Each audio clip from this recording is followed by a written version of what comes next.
Narasaraopet Prakash Nagar GDCC బ్యాంకులో ప్రాథమిక వ్యవసాయ సహకార పరపతి సంఘాల చైర్పర్సన్లకు ఒక రోజు శిక్షణ కార్యక్రమానికి ముఖ్య అతిథిగా పాల్గొన్న గుంటూరు జిల్లా కేంద్ర సహకార బ్యాంకు చైర్మన్ మక్కిన మల్లికార్జునరావు రానున్న రోజుల్లో సహకార వ్యవస్థ ద్వారానే ప్రజలకు బహుళ ప్రయోజనాలు చేకూరనున్నాయని అందువలన సహకార వ్యవస్థను సహకార సంఘాలని బలోపేతం చేయాలని గుంటూరు జిల్లా కేంద్ర సహకార బ్యాంకు చైర్మన్ మల్లికార్జునరావు కోరారు. కేంద్ర ప్రభుత్వంలో అమిత్ షా సహకార మంత్రిగా రాష్ట్ర ముఖ్యమంత్రి చంద్రబాబు నాయుడు రాష్ట్ర సహకార శాఖ మంత్రి కె అచ్చెన్నాయుడు ఆధ్వర్యంలో సహకార సంఘాల అభ్యున్నతికై నిరంతరం కృషి చేస్తున్నారని ఫలితంగా పీఏసీఎస్ల కంప్యూటరైజేషన్ పూర్తయిందని రాబోయే రోజుల్లో సంఘ సిబ్బంది మరింత నైపుణ్యాలను అలవర్చుకొని పారదర్శకంగా బాధ్యతగా పలు పథకాలను సహకార సంఘాల ద్వారా అమలు చేసి గ్రామాభివృద్ధికి సంఘ అభివృద్ధికి కృషి చేయాలని సంఘాలను లాభాల బాటలో పయనించే విధంగా చర్యలు చేపట్టాలని కోరారు. పల్నాడు జిల్లాలోని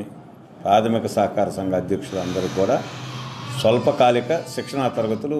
ఇక్కడ మన హెడ్ క్వార్టర్లో నర్సాపేటలో నిర్వహించడం జరిగింది. దీనికి సంబంధించి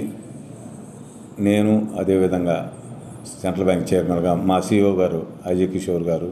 డీసీఓ గారు, డిఎల్సిఓ గారు, అదేవిధంగా ఈ శిక్షణా తరగతులకు సంబంధించి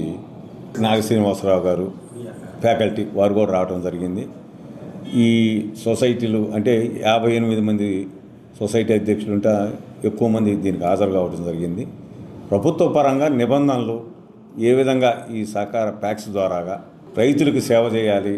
వ్యాపారాభివృద్ధి చెందాలి, ముఖ్యంగా పేద రైతులకి ఏ విధంగా మనం సహాయం చేయాలి ఒక ఆలోచనతో ఈ రోజున ఈ సంఘ ప్రెసిడెంట్లందరూ కూడా ఇక్కడ